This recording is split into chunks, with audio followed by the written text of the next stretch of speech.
2,000 years ago, this small plateau in a rural corner of France was the front line between two very different cultures. The ordered, civilizing presence of the Roman Empire, facing off against an ancient Iron Age tribal people, the Celts.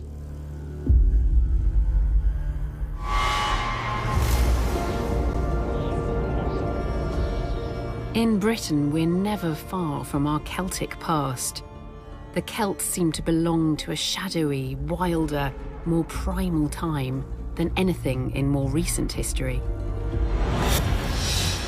But much about their origins, beliefs, and ultimate fate remains a mystery.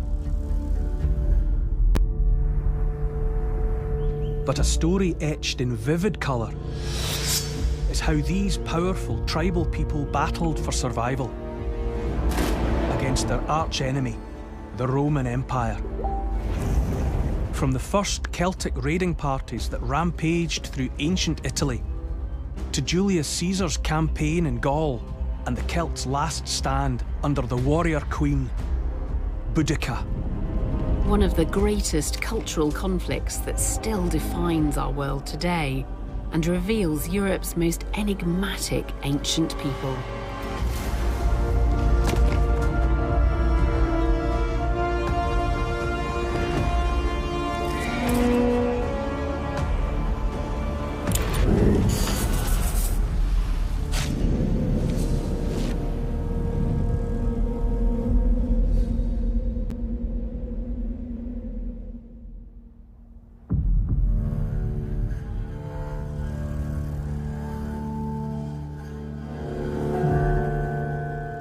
By the 4th century BC, the Celts were at the peak of their military and cultural powers. They were establishing themselves far beyond their homeland, aggressive in their pursuit of new territory. In 387 BC, they burned the city of Rome to the ground. This marked a new era for the Celts, when conflict and war became a means of gaining social status. An era when the warrior was king. But the Celts weren't alone as a military force. After the destruction of Rome, the city had been rebuilt, and the Romans were flexing their muscle right across the Mediterranean world, forging a new empire that would become the model for all empires to come. But the Roman army had yet to conquer the Celtic heartlands of Central and Western Europe. And the Celts presented a formidable obstacle to Rome's expansionist plans. What was at stake was the future of Europe and the civilization that would shape it. On the one hand, centralised modern Rome. On the other, an Iron Age culture that had its roots deep in prehistory. Two vast armies and a brutal conflict fought between two of the age's greatest generals.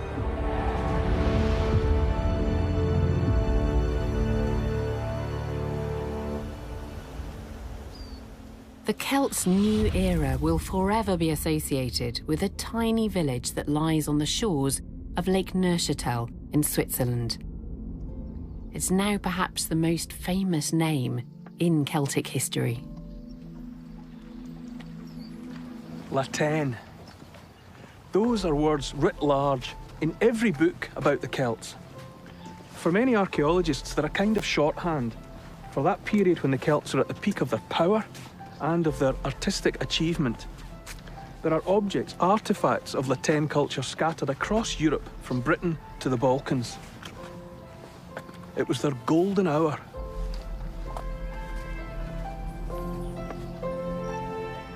This golden age is epitomised by intricate Celtic art and craftsmanship. It's this art that has come to be seen as quintessentially Celtic.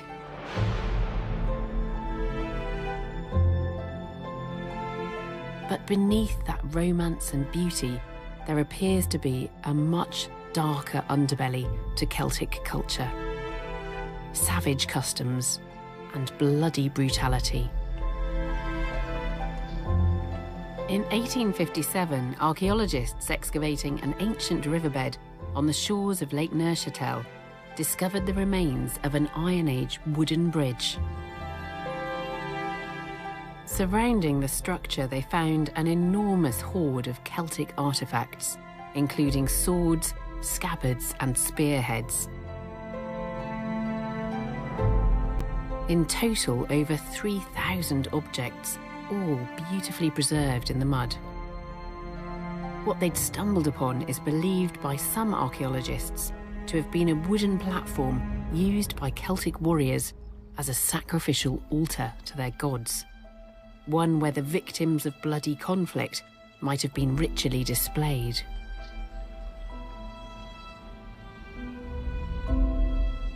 The finds from the lake are now held in the Latenium Museum under the watchful eye of Marc-Antoine Kayser. What do you think happened here at La Tène? Why do we have this huge collection of material here? Well, I think first, La Tène is an important place, a passage place, with these bridges on the water, on the river. And probably after a big battle, the peoples put all those weapons and other kinds of objects in display as a show commemorating the battle. So these were obviously kinds of offerings to the gods, and it was discovered 2,000 years later. In addition to all the weaponry, we have, you see this human skull. Yeah. And you see the marks on the forehead. These slices. Is that from a sword? Yeah. But the main interesting thing is that these are not marks of wounds which you would have received into battle. So we think these are marks of sacrifice. Ah, so it's a trophy. Exactly. We have many skulls of horses like this one. If you look at the inside here, you see that the pellet has been smashed through. Smashed through, and you see here the small hole. From the point of something, a spear or... Yeah. No, not a spear, a pike. So the horse's head was on display like that on a pike. Right. So you've got possibly the whole bodies of dead men or their heads, and then accompanied by horses' heads as well. Mm. Gosh. It's a very grisly tableau. It's not just a spectacular display of beautiful weapons, it's also the bloodied and ultimately rotting corpses.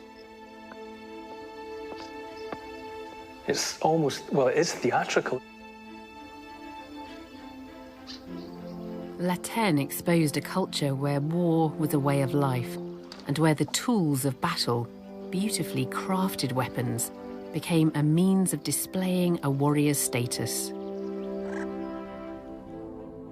When you handle and look at these objects, what are the details that leap out at you and say this is something special? This is not just a tool.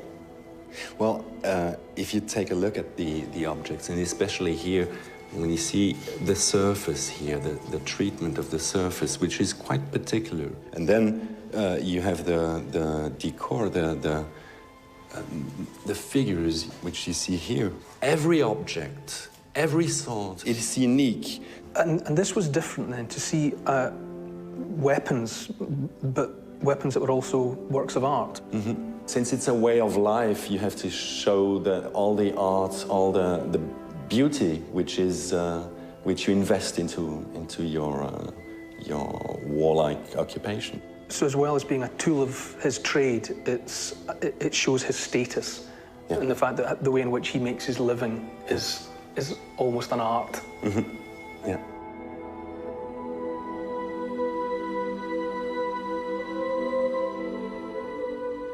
The finds at La Tène revealed a very different Celtic world, one that was aggressive and warlike. It was also a world of stark contrasts, in which beauty and creativity were entwined with cruelty and extreme violence. This double edge of beauty and beast is epitomised by one extraordinary and apparently sacred object, the Gundestrup cauldron.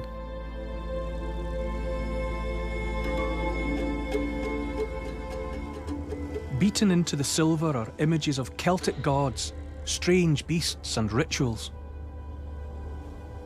But even this exquisite object points to a preoccupation with war. Warriors are depicted being dipped into what some believe to be sacred liquid to improve their military rank in the afterlife. It's thought the cauldron was used ceremonially at feasts where soldiers would drink from it before battle, in the belief that it bestowed immortality. Although the silverwork is rich in their imagery, it was not the work of Celts, but probably crafted by a people known as the Thracians and believed to be a gift of friendship to their neighbours, the Celts. The cauldron was made not in the traditional Celtic heartland of Central Europe, but over 1,700 kilometres further east in the Balkans. So, as well as embodying the beauty and violence of Latin culture, the cauldron shows a civilization seeking power and land more forcefully than ever before.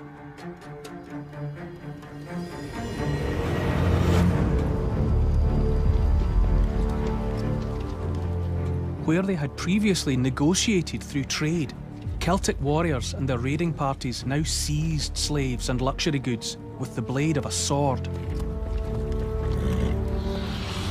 And by the early 3rd century BC, Celts could be found as far south as Delphi in Greece. Their skill and bravery on the battlefield were legendary. As a result, they became hired guns, willing to kill for whoever was willing to pay. This was the Latin Celt in full flow.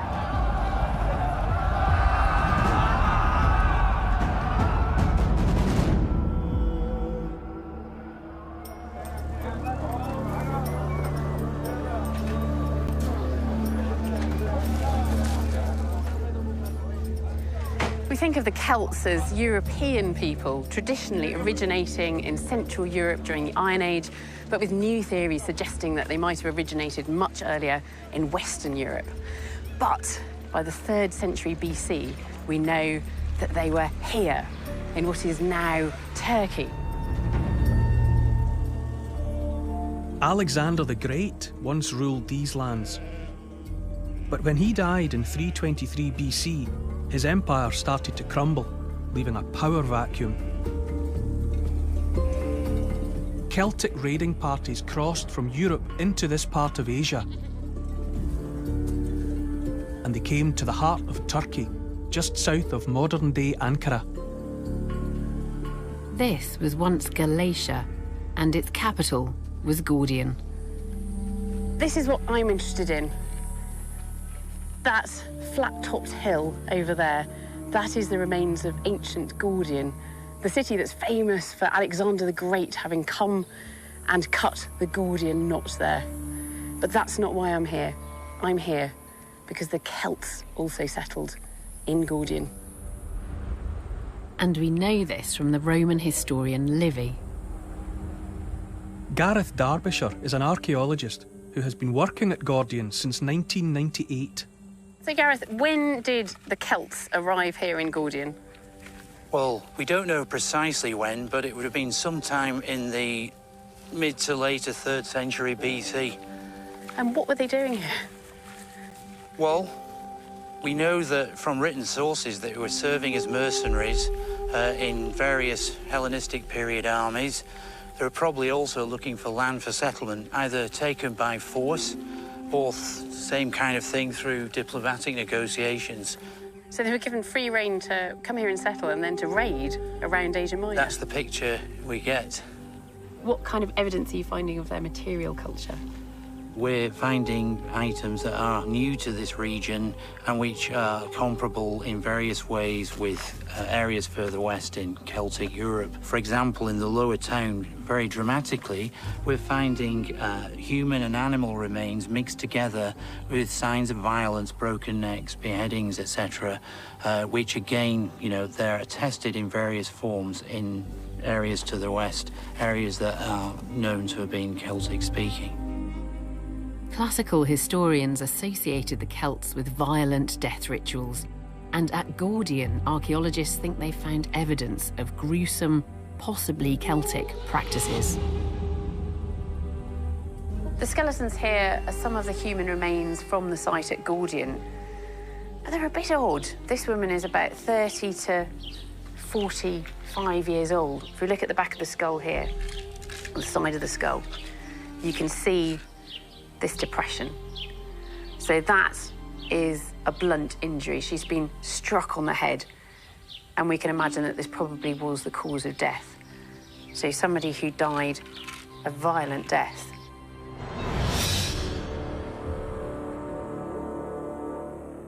And her body was placed on top of that of a younger woman. She was laid out like this. I've got the actual photograph of the excavation back in the 90s, but rather strangely, she's got these two quernstones buried just on top of her. Now, the Roman authors tell us about all sorts of what seem to us very bizarre and even gruesome rituals that the Celts indulged in. Human sacrifice, decapitation. And some experts have suggested that we've got something like this happening at Gordian. There's certainly evidence of strange rituals. I mean, just look at this. And there's evidence of violent death. But when it comes to decapitation and human sacrifice, I'm not sure. Some of the bones at Gordian were found alongside animal bones, possibly as part of the burial ritual. Archaeologists have come across similar practices as far afield as Yorkshire and northern France. Celtic graves have been discovered containing disarticulated bones of pigs and horses mixed with human remains, and sometimes entire chariots, perhaps providing the deceased with transport into the afterlife.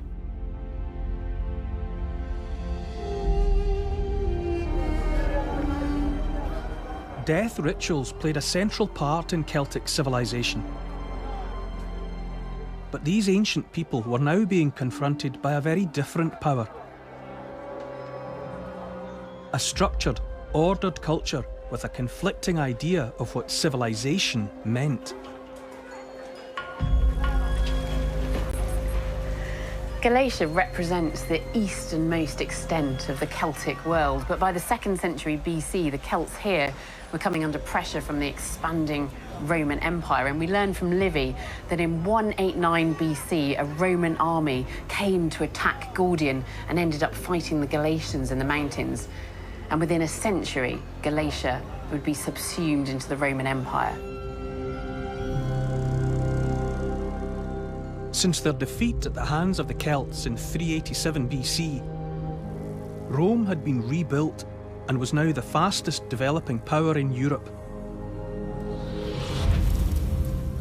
By the middle of the 1st century BC, the Roman Empire dominated the Mediterranean region, from Syria to Spain. But standing in the way of further expansion to the north and west was the Celtic heartland of Gaul. Southern Gaul had long been under the influence of the classical world. As long ago as 600 BC, a port had developed on the south coast of France called Massalia, now Marseille. It became a trading hub for ships importing exotic luxuries from Italy and Greece. Celtic tribes were only too happy to barter with their Mediterranean neighbours, offering grain, leather and slaves in exchange for Roman wine.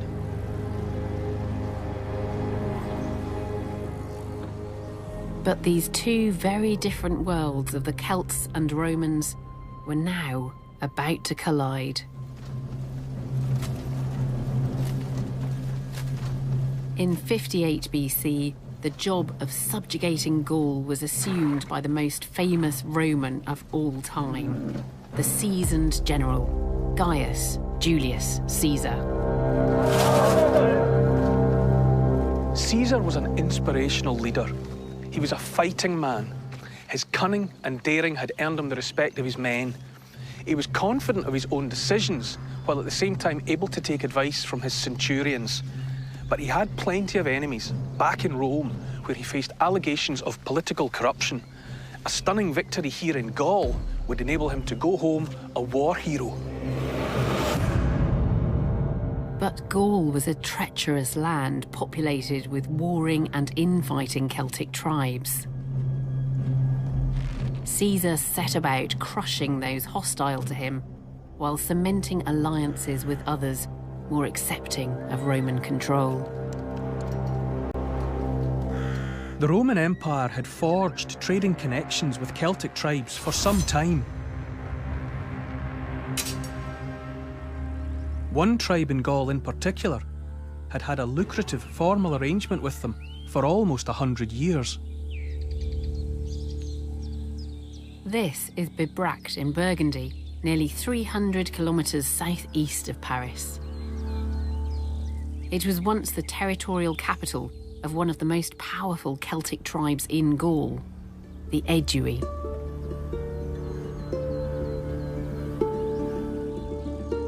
Bibracte's chief archaeologist is Vincent Guichard.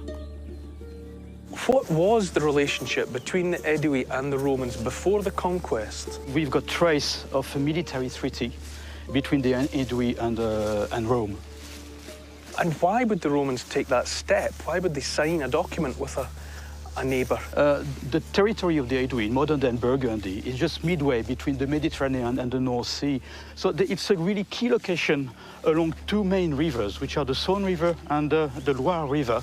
Okay. And of course, the Romans wanted to have this route free for trading and especially for metal ores of any sort, like tin, for example. But on the reverse side, what was brought from Italy to Gaul was Italian wine.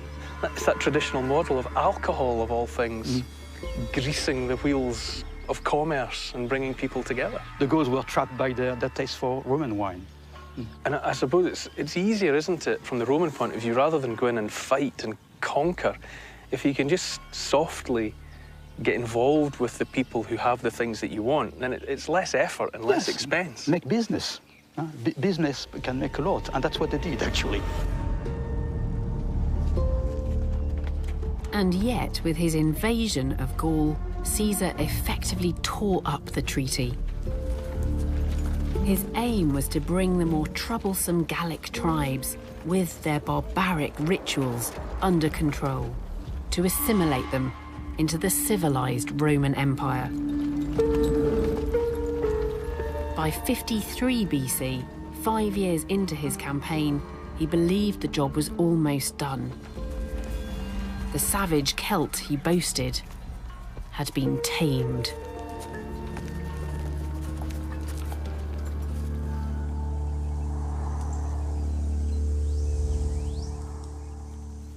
But Caesar couldn't have been more wrong. In the early months of 52 BC, when he returned to complete his Gallic campaign, he found his progress challenged by a young Celtic warrior named Vercingetorix, son of Celtulus, leader of the Averni tribe, a man Caesar himself described as having boundless energy and iron discipline. The legendary challenge of Vercingetorix has meant that he's been elevated to French national hero, and he's celebrated with a 19th century romantic statue. At only 30 years of age, this warrior king was a brilliant military tactician. For months, his band of rebels had used guerrilla tactics to provoke and harry Caesar at every turn. Vercingetorix persuaded his fellow chiefs that victory depended upon disrupting the supply lines that Caesar needed to keep his men fed and watered. So they adopted a scorched earth policy. Every main settlement on Caesar's path of advance was burned to the ground. Every field of standing crops was cleared. Not a stalk was left standing. Vercingetorix reminded his people that if they didn't do as he said, their fate was inevitable: slavery or death. Two great armies, led by two charismatic leaders, would soon go head-to-head in a battle that would shape the future of Europe.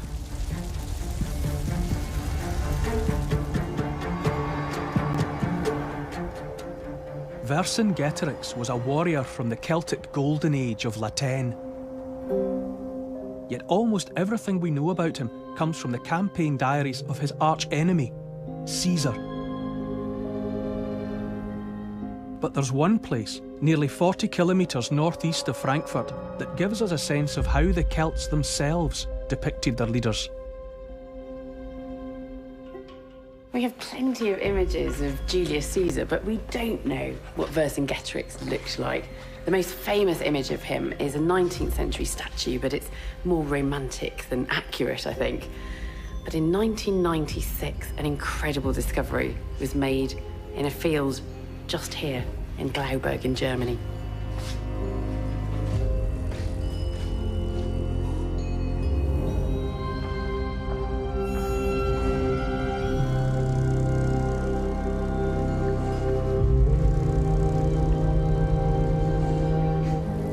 And here it is, or perhaps I should say he. The Glauberg warrior.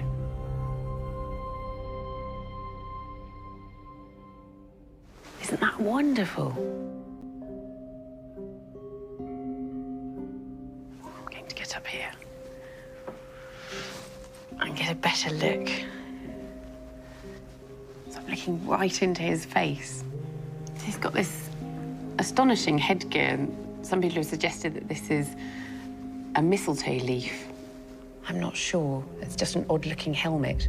And round his neck, he's wearing something very Celtic indeed. He's got this fantastic neck ring. So this is a torque. These are these neck rings which we know were worn by rich and powerful people. And we've also got Celtic imagery showing gods wearing torques as well. So they're symbols of power and perhaps even offered some kind of protection to their wearers. This statue dates to about 400 BC, so he is 2,500 years old. He's a little bit early for Vercingetorix. This statue was carved a few centuries before Vercingetorix was born. But what we're seeing here is this fantastic representation made by Celts of what a Celtic warrior looked like. The person who carved this knew these warriors. This statue is one of 4 that surrounded a burial mound close to the Glauberg hill fort. Inside it lay the body of a real Celtic warrior.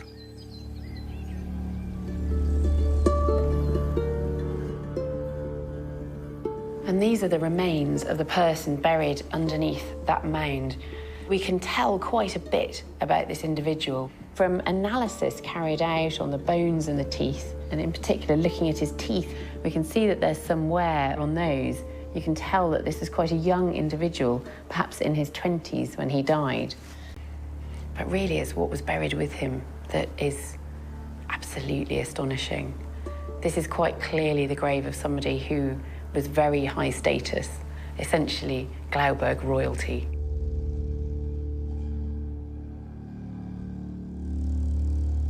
This beautiful piece of jewellery, which is a brooch or a fibula, there's a fantastical horse-like creature here, perhaps with wings, and then a little human head with a face looking back at the horse. This is classic, this playfulness, this combination of animals and humans. And here is the incredible gold torque that was lying around the neck of this individual in the grave. And you can see that you've got this plain band around the back of his neck, and then here, a lot of detail. And here is the sword of the warrior that lay at his right side. And then the scabbard is absolutely beautiful. It's made of bronze, but it has iron overlaying it as well. And there's even a piece of textile. Can you see that there? And you can see the weave of that material, where it's been lying close to this sword and it's been preserved because it's close to the metal. And there's something else as well that provides a connection with that statue outside the grave. There was the wire frame and even the remnants of some leather of his headgear. And it was the same helmet with those strange projections on each side.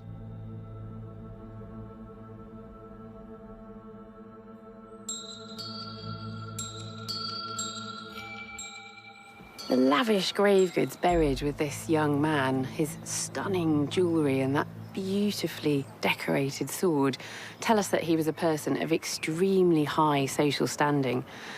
And being a warrior was inextricably bound up with that status. He lived and died at a time when the Celtic world was evolving, and amongst those changes was the emergence of a new type of leader, the warrior king. The ritual burial of the Glauberg warrior, complete with lavish grave goods, was part of a rich and ancient culture. Hundreds of years later, it would fall to Vercingetorix to defend that shared heritage.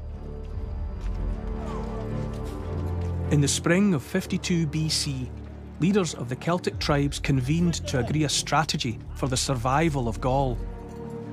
Their tactics now required a much larger offensive if they were to defeat the forces of Rome. The only option was to overcome tribal rivalries, combine forces, and elect Vercingetorix the supreme commander of the allied army of Gaul. An arc of resistance formed from the River Seine in the northeast to the Garonne in the southwest. United, Gaul's Celts were now a more formidable force than ever. 52 BC was shaping up to be a decisive year for Rome, for the Celts, and the entire future of Europe.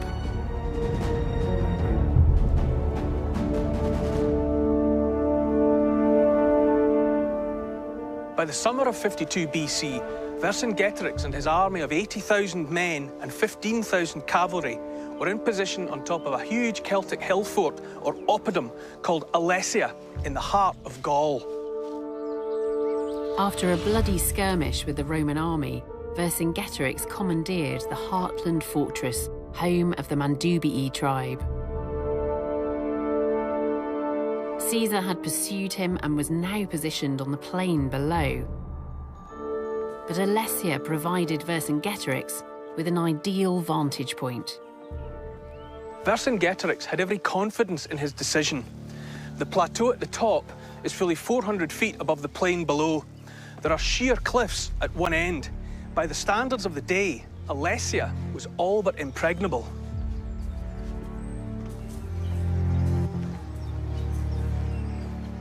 While the Celts were here, they would have kept this place clear of trees, so anyone on the high ground would have had a perfect panorama of the surrounding low ground.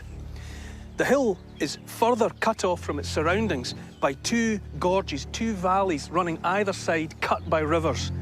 Across the gentler slope of Alesia, Vercingetorix ordered his men to dig a deep ditch and build a 6-foot-high stone wall.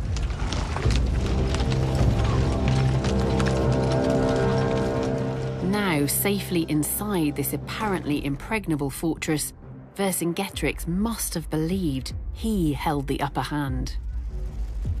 But Caesar saw it as the perfect opportunity for siege warfare, a favoured tactic of the Roman general, who had many more years of battle experience than his younger opponent.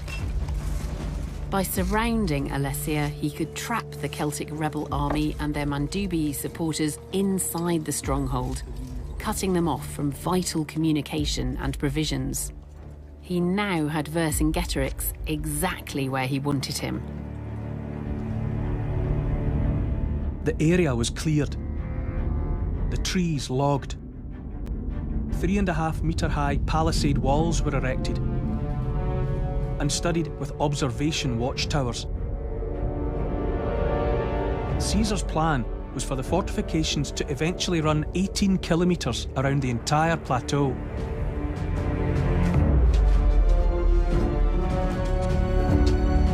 To protect his army from attack, he also included a deadly system of defences.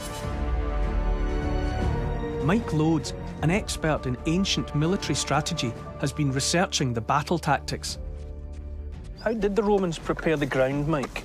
Well, what we're doing here is we're digging a minefield. That's what they did. In front of these great earthworks, they dug a really elaborate minefield with spikes and stakes and ditches and moats and mounds and palisades. It's a good reminder of what an old word minefield is, isn't it? We think of the explosive, but it's a field that has been mined, that people have dug traps in. Exactly that. So what we're digging here is a hole for a stimuli. One of these, it's set in a bit of wood to hold it in place, but you've got this iron shank coming up with that barb. You step on, and if it's hidden, you just do not see that in the ground. So whether you're a horse or a human foot stamping down on there, it shoots right through your foot. And see that barb, it will not pull out easily. So they're a terrible, terrible, ugly thing. It would stimulate you, wouldn't it? If you stood on that, you'd be squealing like a stuck pig.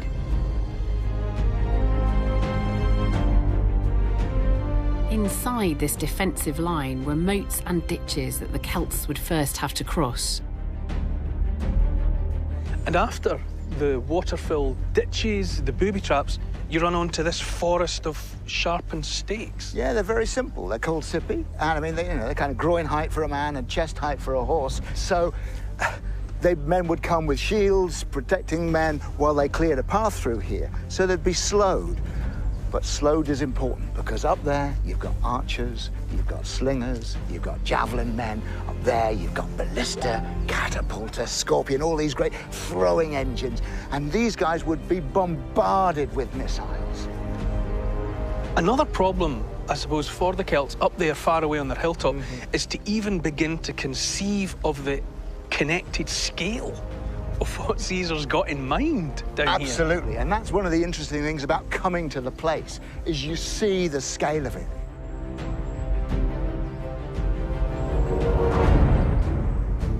In the hill fort of Alesia, Vercingetorix witnessed Roman progress. It was clear he needed more troops.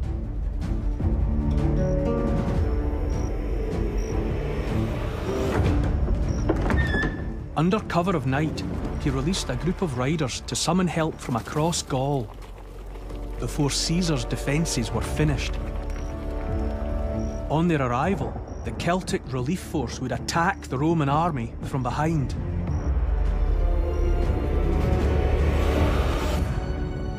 Only days later, the Roman fortifications were completed. The siege had begun, and Caesar had already predicted Vercingetorix's next move. It's all very well digging that to keep Vercingetorix and his men in, but how do you protect your rear? Because you are, after all, outside something in open space. That's exactly right, and Caesar knew that, and he knew that there were reinforcements. I mean, by his account, hundreds of thousands of reinforcements on their way. So what he did, having sealed him in, having contained Vercingetorix, is he says to his men, build another wall, a bigger, longer wall all around that first wall to protect my flank. Such a feat of ambition to even think that you could. You put them both together and you've got something like 35 kilometers of wall done in about 5 weeks. To throw up these fortifications so quickly involved almost superhuman effort. Caesar had contained Vercingetorix's troops within his inner line and had now defended his rear against attack from the approaching Celtic relief army. But even Caesar's plan had a flaw. By sealing himself inside that double line of walls and ditches, Caesar had effectively caught himself in his own trap. The would-be besieger was now besieged.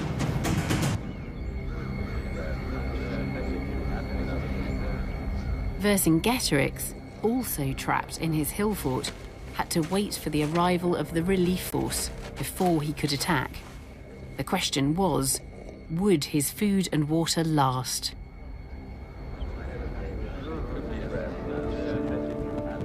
After weeks of siege with still no sign of the relief force, rations inside Alesia were running dangerously low, and the morale of Vercingetorix's men was waning. He was left with no choice but to expel all non-combatants from the hill fort in the hope that Caesar would let the Mandubii women and children cross the lines to safety. But Caesar showed no mercy. The refugees, pushed out by Vercingetorix and ignored by Caesar, were trapped in no man's land. Imagine Vercingetorix up on the ramparts of Alesia, looking out and down onto his own people, starving to death in the valley below him. He was becoming increasingly determined. He wasn't just defending a hill fort, but something much more important.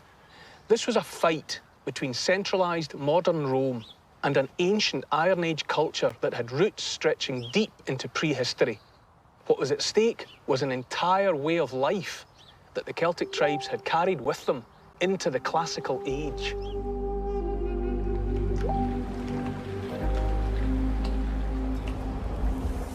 For centuries, the Celts had developed and prospered. They were technologically advanced and respected as warriors. They had migrated and their ideas had spread right across Europe and beyond. They'd established trading links with the Mediterranean world of the south and with the temperate lands of the north. Now, this great world was under threat.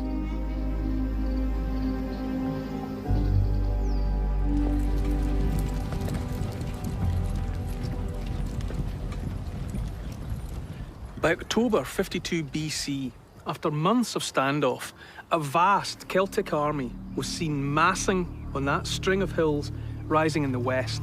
250,000 men had gathered from every corner of Gaul.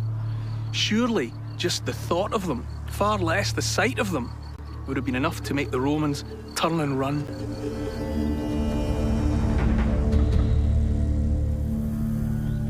Vercingetorix had a numbers advantage over Caesar, but he also had a psychological weapon. Roman garrison camps were rife with rumours of the grisly fate awaiting them if they lost. To understand what Caesar was up against in Gaul, I've come to northern France, to an area just a few miles outside of Amiens, which is famous for the Battle of the Somme, and the spectre of that terrible period in history still haunts these woods. But 2,000 years before the First World War, another mass slaughter took place here, one that shows us some evidence of particularly gruesome Celtic practices. In the 1960s, archaeologists excavating near the village of Riedmont-sur-Ancre unearthed the dismembered bones of 200 people.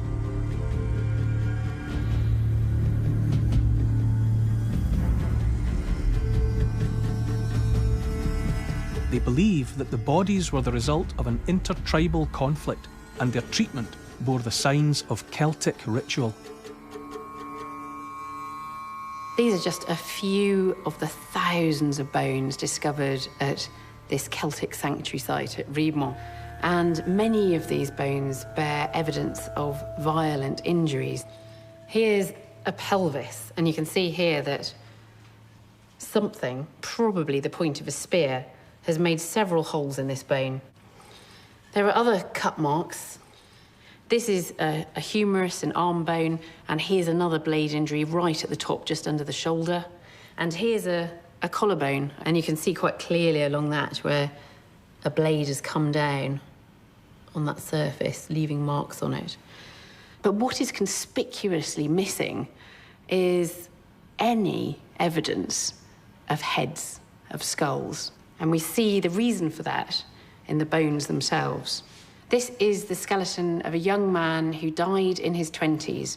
And if we come up his spine here, we get to a point where it stops abruptly. And if we then look at that vertebra, we can see that it has been cleanly sliced. A blade has come through the front of his neck and his head was removed. He was decapitated. So then we wonder what happened to those heads, and we might get a clue if we turn to the classical writers. The Greek writer Strabo, who lived from the 1st century BC into the 1st century AD, writes, "There is among the Celts the barbaric and highly unusual custom of hanging the heads of their enemies from the necks of their horses when departing from battle. The heads of those enemies that were held in high esteem, they would embalm in cedar oil and display them to their guests." Now, we'll never know exactly what happened to the heads of all these decapitated and possibly beheaded people. But I think to us it seems very bizarre. And to the Romans, coming into Gaul, it must have seemed very strange and very barbaric.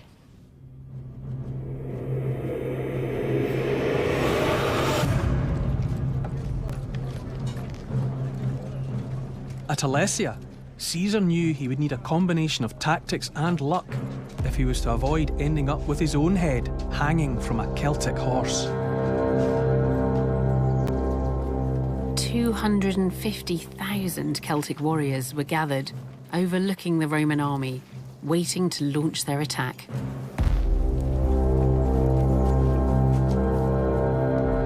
In spite of sacrificing the women and children, Vercingetorix's troops were at breaking point and close to starvation. But even with reinforcements on the hills opposite him, Vercingetorix still had a problem. Besieged up there on his hilltop, Vercingetorix had no way of communicating directly with the Celtic relief army, so he was dependent upon tribal leaders who didn't necessarily have his military skill. But the relief army had seen that there was a vulnerable spot in the Roman fortifications, and on October the 2nd, 52 BC, they decided to strike.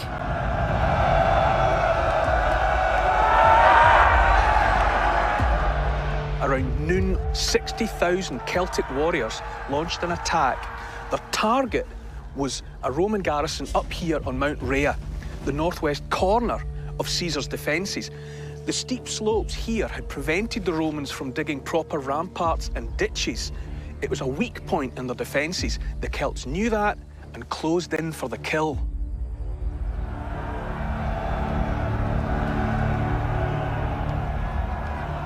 In an attempt to coordinate the attack, Vercingetorix led his troops downslope to try and punch a hole through the inner Roman fortifications.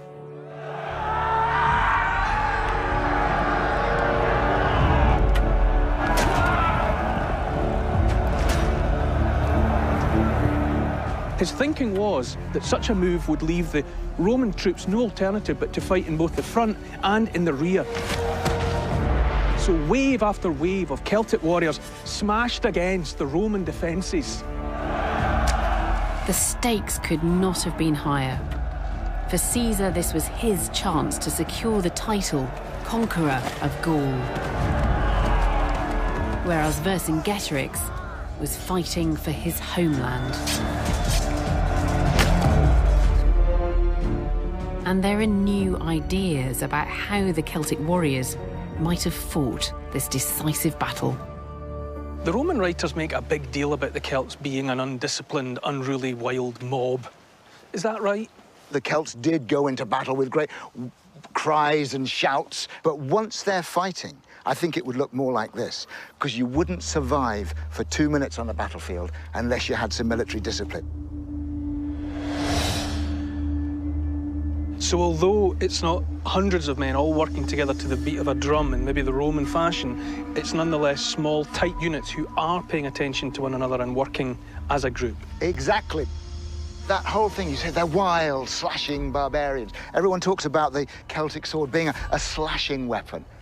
Already, you're playing into the hands of the Roman writers. Slashing is a pejorative term. It implies he just slashes like a clown in a wild sort of way. No, what the Celtic weapon is, it's a cutting weapon. It will do very precise cuts. It's a thrusting weapon. It will do both those jobs, and they're both deeply unpleasant. But it's not a wild slashing weapon.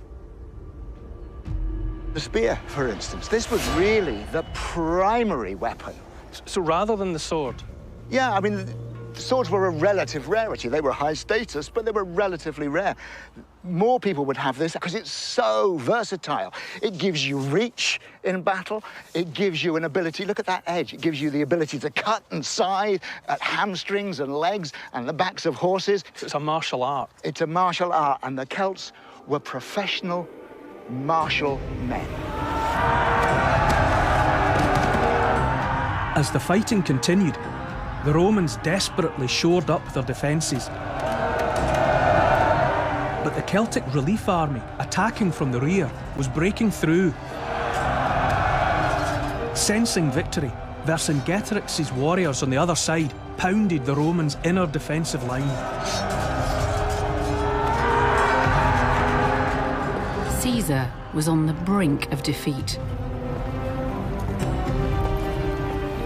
He had one last card to play, and it relied on his power as a charismatic leader. Draped in his distinctive red cloak, Caesar led 6,000 men, every last soldier he had, into a desperate do-or-die counter-offensive.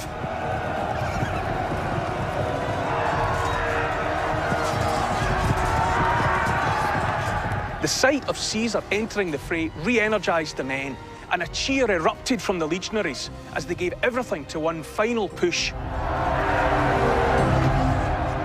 With Caesar leading from the front and with his men believing in victory, the battle began to turn in their favour.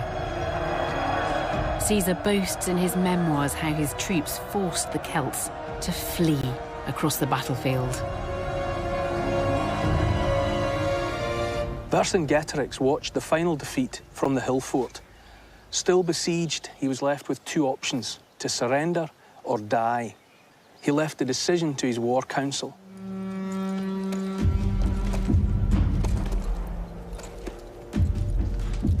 The following day, together with his men and in full regalia, he rode down the slope.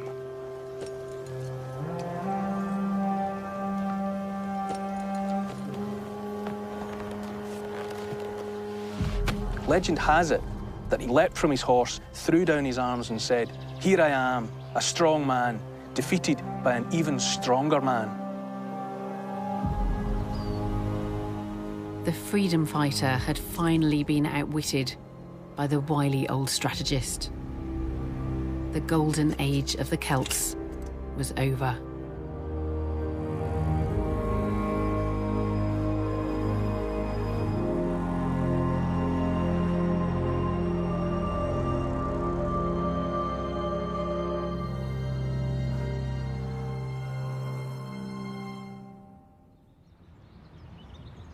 The Romans celebrated their victories in monumental architecture.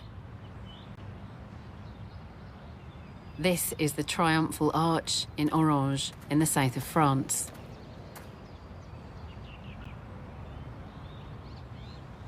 This archway tells a story, all about the Roman conquest of Gaul. On the top, you can see Celtic warriors, naked warriors, being trampled under the hooves of Roman cavalry. And on either side, there are piles of the spoils of war. The archway straddles a road heading south towards Rome and heading north to the land of the dead, and that's just about right. Julius Caesar reckoned there were about 3 million Gauls. By the time he'd finished with them, 1 million lay dead. A second million had been sold into slavery. If that happened today, they'd call it genocide. As for Vercingetorix himself, Caesar showed no mercy. He had him taken to Rome, imprisoned for 6 years, and then killed in a public garrotting. Centuries later, he would re-emerge as a national hero who gave his life for the dream of a free Gaul.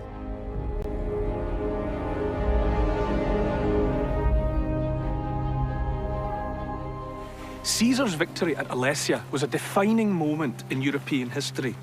The Celts, an ancient and deep-rooted culture, lay crushed, not in some foreign field, but in their heartland. It was a defeat that would consign generations of Celts to Romanisation and servitude.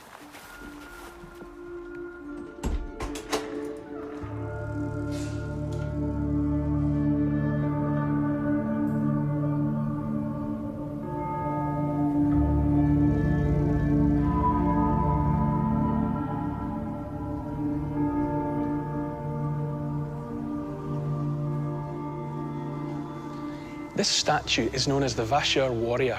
It dates to around 28 BC, 24 years after the Battle of Alesia. You take a passing glance at him and you see Roman soldier. That's largely down to the clothes and the weapon. He's wearing a tunic. It's long, it comes down to his thighs, a shirt of chain mail. On his side here, on a belt, is a gladius. That's the classic short sword of the Roman legionnaire. Everything about it seems to say Roman soldier. But appearances are deceptive. Take a closer look and you see that around his neck he's wearing a torque. Now that's the status symbol of the elite warrior of the Celts. He is Celtic. He's a typical Gallo-Roman soldier. That's to say, a Celt employed by Rome as an auxiliary soldier. Vercingetorix would be turning in his grave. The infamous, wild, long-haired barbarian is gone. He's been smartened up, he's been Romanized and tamed.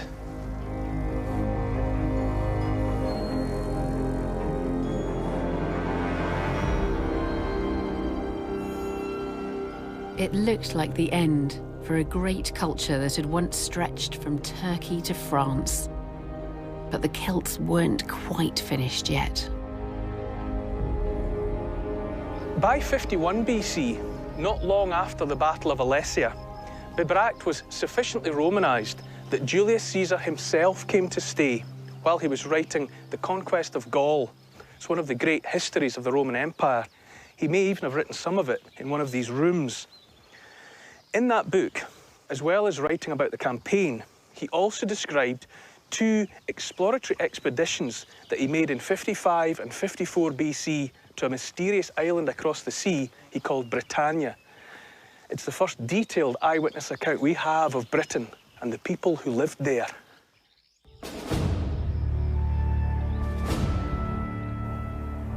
Next time, the Romans turn their attention further north to one of the last bastions of Celtic culture, Britain. An island of rich resources, powerful tribes, advanced military equipment, and another great leader. A woman, the warrior queen, Boudica.